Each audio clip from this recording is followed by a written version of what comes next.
अस्सलामुअलैकुम, welcome to my vlog. चलिए जी शुरू करते हैं अपना आज का व्लॉग और करते हैं जी खूब सारी बातें। तो यहाँ पर जी हो रहा था दोपहर का टाइम, मैंने बच्चों को पकड़ लिया था, बिठा दिया था होमवर्क करने के लिए, क्योंकि जी वेकेशन में भी इनको इतना ज़्यादा काम मिलता है राइटिंग का, लर्निंग का। तो बस मैंने थोड़ा बहुत इनको काम कंप्लीट करवा लिया था राइटिंग वाला। अभी इनका लर्निंग प्रोसेस चल रहा है, तो मैंने कहा चलो थोड़ी देर बैठ के पढ़ लो, उसके बाद तो सारा दिन ही आपको खेलना होता है। तो बस जी थोड़ी देर इनको बिठा के मैंने काम वगैरह करवा लिया था। अभी ये काम कर ही रही थी तो मेरी छोटी सिस्टर इनके लिए सैंडविचेस बना के आ गई थी, तो इनका माइंड वैसे ही डाइवर्ट हो गया था। और ये छोटी मैडम भी यहाँ पर साथ में खेले जा रही थी।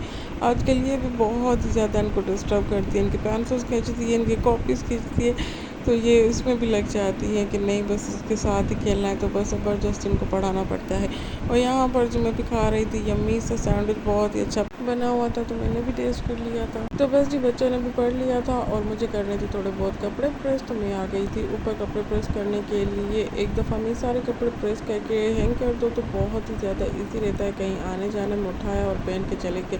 वैसे नहीं तो लाइट का टेंशन रहता है कि लाइट होगी तो करेंगे, लाइट नहीं होगी तो बैठे रहेंगे, तो बस इसी वजह से मैं एक दफ़ा में सारे के सारे कपड़े प्रेस कर देती हूँ। और थोड़े ही कपड़े प्रेस हुए तो लाइट हो गई थी गायब, तो मैंने कहा चलो हो गए सारे काम। तो बस जितने मेरे कपड़े प्रेस हो गए थे तो मैंने वो उठाया और नीचे चली आ गई थी।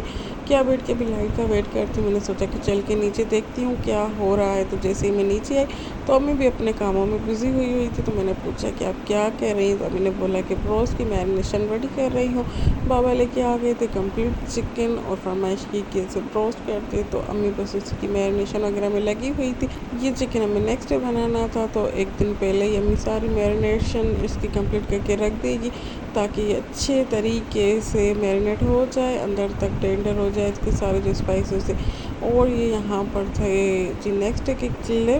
अम्मी कह रही थी ब्रोस्ट फ्राई, तो भाईजान ने बोला कि मैं फ्री हूँ तो मुझे आलू दे दे, मैं फ्राइज़ कट कर लेता हूँ, जल्दी से सारे काम होते जाएंगे।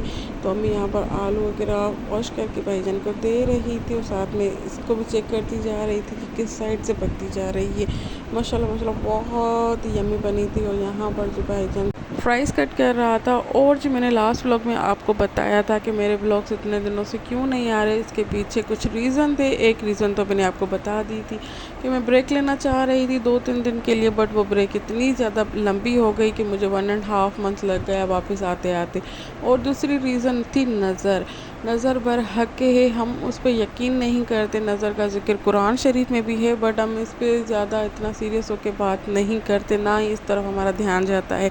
नज़र हमें किसी भी तरीके से लग सकती है, अगर आप अच्छी लाइफ जी रहे हो या अच्छे तरीके से किसी को होस्ट कर रहे हो या आपका अखलाक अच्छा है या आप एक्टिव हो, काफ़ी सारी चीज़ें होती हैं, किसी न किसी बात पे आपको नज़र लग सकती है। हमारा ध्यान इन बातों पे नहीं होता तो हम इतना ज़्यादा गौर नहीं करते। बट काफ़ी दिनों से मैं बहुत ही ज़्यादा लो फील कर रही थी, मुझे भी बिलीव नहीं होता था इन चीज़ों पे, पर मुझे सब ने यही बोला कि नहीं भाई तुम्हें नज़र है तभी तुमने हर चीज़ छोड़ छाड़ दी है। तो मुझे काफ़ी लोगों ने इनकरेज किया कि नहीं छोड़ो, नहीं ये अगर तुम्हारा पैशन है तो तुम इसे कंटिन्यू करो। बहुत ही ज़्यादा लो फील कर रही थी, तो सब ने मुझे बहुत ही ज़्यादा इनकरेज किया, मैं खुद भी मोटिवेट हुई और फिर से मैं आप लोगों के सामने हाजिर हो गई थी। तो नज़र बर हक के लग सकती है। मिलते हैं नेक्स्ट व्लॉग।